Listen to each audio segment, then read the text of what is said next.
Avant de parler de l'apport de la civilisation européenne, on devrait parler de l'égoïsme et du sadisme de l'Europe durant la colonisation. On devrait parler de la bonté de la foi chrétienne limitée au périmètre des églises parisiennes et italiennes.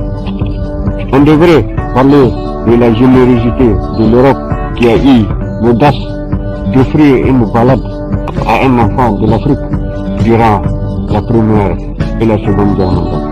Après tout, selon une vieille maxime africaine, tant que les lions n'auront pas leur propre histoire, l'histoire de la chasse continuera de glorifier le chasseur.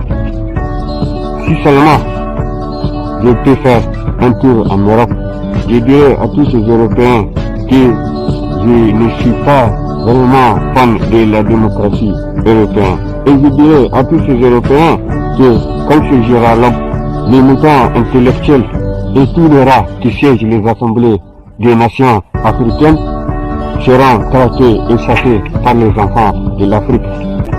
Je dirais à tous ces Européens évanouis du plaisir d'un mode de vie sanctifié depuis la Seconde Guerre mondiale que le discours du capitaine Thomas Sankara à la 39e session ordinaire des Nations Unies n'a jamais cessé de nourrir l'imaginaire de la patrie des hommes intègres comme de toute l'Afrique.